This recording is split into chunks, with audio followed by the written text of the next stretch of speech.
우리가 보통 핀란드를 포함한 북유럽은 그 복지 정책이 너무나 잘 돼 있고 그것이 시민들과 국민들의 행복과 직결된다라고 많이 이야기하는데 핀란드의 복지 정책과 우리 대한민국의 복지 정책 잠깐 비교해 주시고 우리가 좀 어떻게 개선됐으면 좋겠다라는 말씀도 좀 짧게 해주시죠.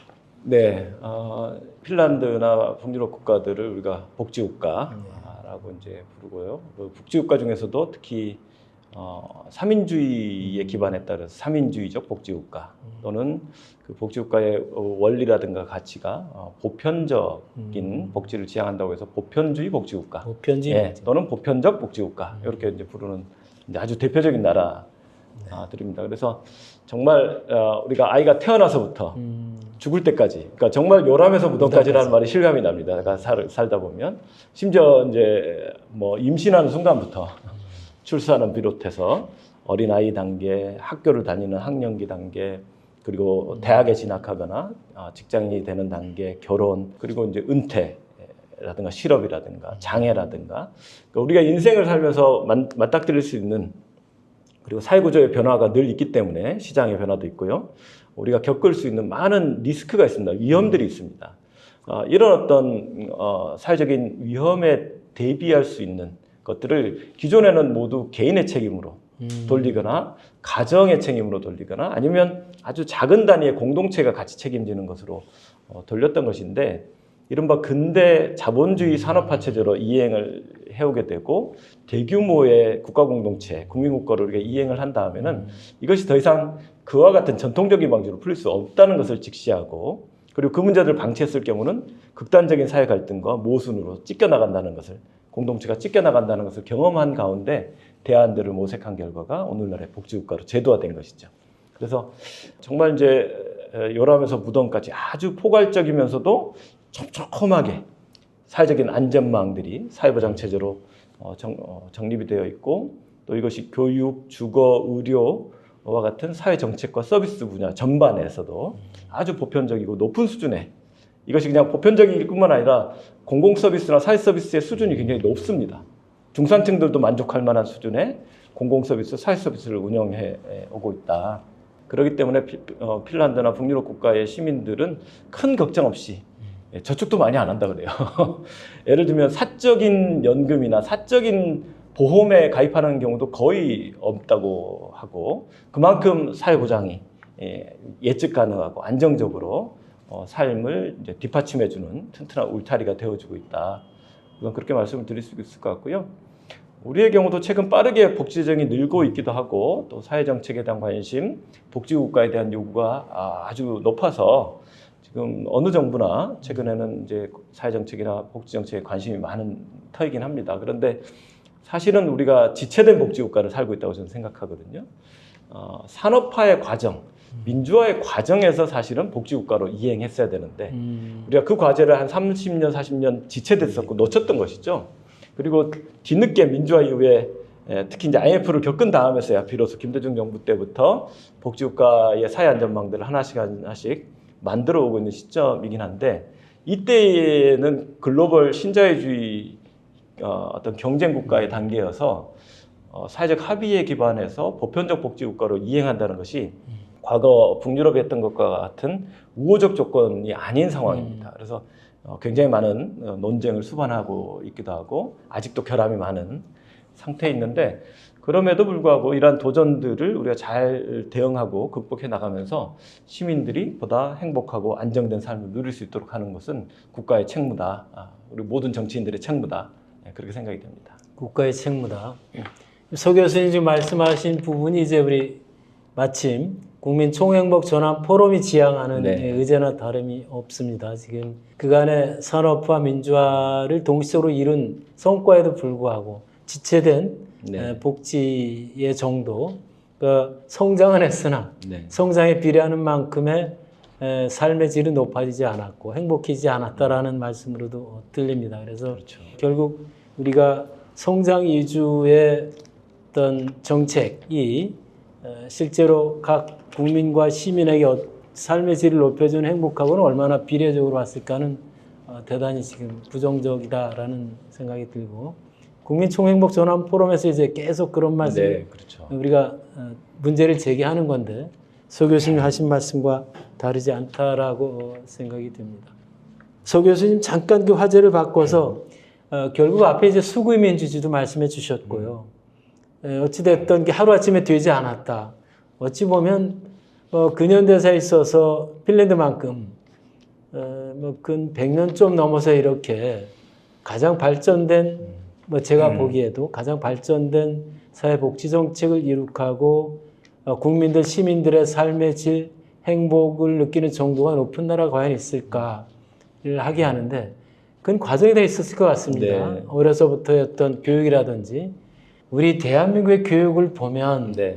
요즘 아이들이 엊그제 뉴스를 봤더니 강남 3구의 9세 미만 어린이들이 가장 불행하다라고 느낀다라는 네. 거예요. 서희초 사건도 있었고 청소년들의 입시 경쟁도 그렇고 교육 정책에 대해서 좀 서 교수님 하실 말씀 많으실 것 같은데 좀 그건 아마 따로 한 시간을 해야 되지 않을까. 네, 짧게라도. 그런 생각이 드는데 특히 이제 핀란드가 교육 강국으로 21세기 들어서 아주 국제적인 명성을 이뤘고 국내에서도 관심이 아주 많지 않습니까?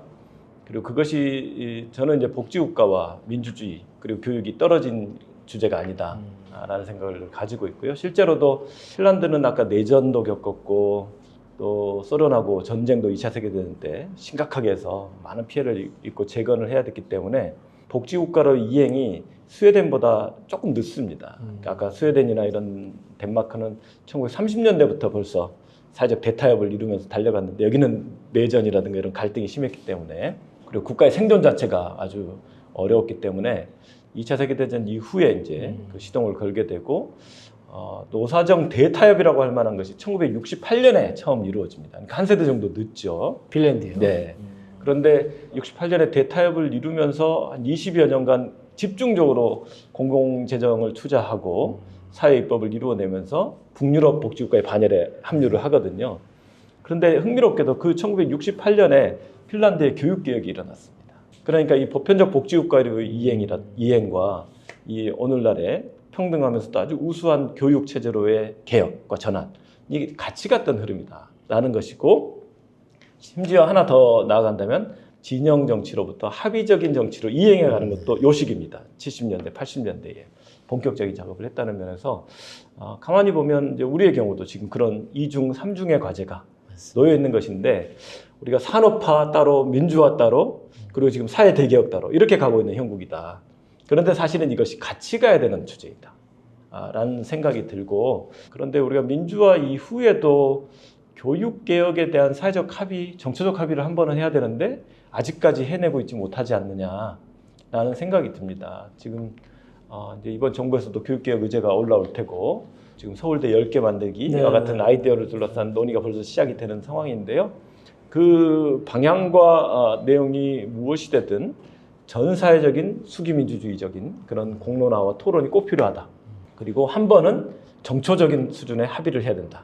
저는 그것을 합의를 위한 합의라고 표현하는데요. 합의를 위한 합의. 예, 한 번은 해야 된다. 그래서 개혁을 위한 개혁과 합의를 위한 합의가 필요한 시점인데 이 부분을 늘 미루어둔 다음에 덧대는 형식으로 개혁을 넣는다는 거죠. 매 정권마다 새로운 패키지로 개혁 정책을 들고 와서 자꾸 덧붙이는 식으로만 해왔는데 합의적인 토대가 약하기 때문에 번번이 돌아간다라는 생각이 듭니다. 그래서 지금 사실 한국 정도 되는 민주주의의 수준 그리고 국제적인 위상과 경제력의 수준에 비추어 봤을 때 지금도 우리가 과거 같은 방식의 권위주의적인 그런 사회 체제나 교육 체제를 운영하는 것은 한계가 있고 더군다나 아이들이 온전한 삶의 자유와 행복을 누릴 수도 없을 정도로 극도의 경쟁 체제와 비교 체제를 이렇게 강요하는 것은 전 사회적이고 공동체적인 사실은 제가 더 센 표현을 하고 싶은데 하여튼 잘못이다. 네, 이런 말씀을 드리고 싶고 이제라도 대전환이 필요하다라는 말씀을 드리고 싶습니다. 서 교수님 말씀하신 것을 우리 민주 시민 교육의 필요성 이렇게 요약해도 될까요? 그것과도 직결되는 과제이죠. 네. 그래서 제가 이제 핀란드의 교육 과정이나 학교 운영 전반에 대해서 연구를 꾸준히 해왔는데 핀란드의 국가교육 과정을 찬찬히 들여다보았더니 교육의 목표가 곧바로 좋은 시민을 길러내는 거예요. 예, 그게 초등학교, 중학교, 고등학교 교육 과정의 목표로 아예 잡혀 있습니다. 그리고 이것을 이루어내는 게 예컨대 특정 교과의 목표가 아니고 전 과목에 다 관철되는 겁니다. 국어도, 영어도, 수학도, 과학도, 미술도, 음악도 모두 좋은 시민을 길러내는 데 목표가 있다라는 것이어서 이 주제도 역시 우리 사회에서는 또 지난 40년간 지체된 그런 어떤 주제였는데 이번에야말로 민주시민교육의 새로운 출발이 되기를 기도하고 있습니다. 핀란드나 북유럽 국가 이런 등을 가끔 방송을 통해서 보면 합의적 의사결정 시스템 과정이 대단히 네. 투명하고 네. 또 명성도 높고 그런 걸로 알고 있습니다. 그리고 대통령을 포함한 뭐 국회의원들 다 특권 의식도 없고 네. 내려놓고 그들도 하나의 시민인 것처럼 대화를 하곤 하는데 우리 한국의 정치인들은 과연 그런지 네. 또 때로는 한국 정치인들은 특권 의식에 잡혀서 때로는 혐오 발언 네. 또 뭐 세대 갈등 뭐 이런 네. 것도 네. 오히려 부추기는 그런 것들이 있어요. 네. 뭐 핀란드나 북유럽에서 그런 경우가 있나요? 우선 특권 문제 네. 이런 거 이야기를 해볼 수 있을 것 같습니다. 이제 북유럽 최근에 좀 많이 알려졌죠. 스웨덴 국회의원은 비서가 없다더라. 맞습니다. 네, 전화도 직접 방송에서 받고 일정 정도 다 네네. 스스로 잡고요. 제가 한번 조사를 해본 적이 있는데 얼마 전까지도 스웨덴과 노르웨이는 아직도 별도의 비서가 배치가 안 되는 것 같더라고요. 그런데 핀란드는 97년인가 한번 의회 일부 시스템 개혁을 해서 비서관을 붙여주는데 국회의원 2명당 1명을 붙여주고 있습니다. 그러니까 보좌관 1명이 국회의원 2명을 이렇게 보좌해주는 정도이고 어떻게 그게 작동 가능하지? 이런 질문 던져볼 수 있을 것 같은데 하나는 정당의 정책 비서관의 공용 자금을 많이 투자를 해준다. 그러니까 정책적 기능이 정당이 훨씬 강화되어 있는 것이죠. 그래서 우리처럼 이제 소선거 구조를 운영하면서 국회의원이 특히 지역에 많은 신경을 써야 되고 여기서 벌써 절반 정도가 그죠? 지역과의 민원 해결이라든가 여러 예산 확보 이런 일 관리를 하는데 투여가 되는데 이 기능이 굉장히 없다. 그다음에 국회 안에서의 정책 기능조차도 정당 중심으로 많이 풀고 있다라는 말씀을 드리고 연설문이나 이런 것들도 거의 다 직접 쓰는 것이 관행이고 심지어 장관이나 총리도 연설 보좌관 이제 비서관 총리는 있지만 써오면 꼭 마지막은 다 자기가 고쳐서 쓰고 자기식으로 이런 것들이 아주 일상이 되어 있다. 그리고 그것이 사실 교육의 힘이 이미 바탕에 깔려 있는 것이죠. 우리처럼 사지선 다 객관식으로 길러진 사람들이 아니고 모두 대학 시험도 전부 주관식 에세이식으로 이루어지거든요. 이렇게 이제 훈련된 사람들이어서 자신의 의견을 합리적이고 조리 있게 정리하고 표현한다는 것은 너무나 당연한 것이다라는 말씀을 좀 드리고요.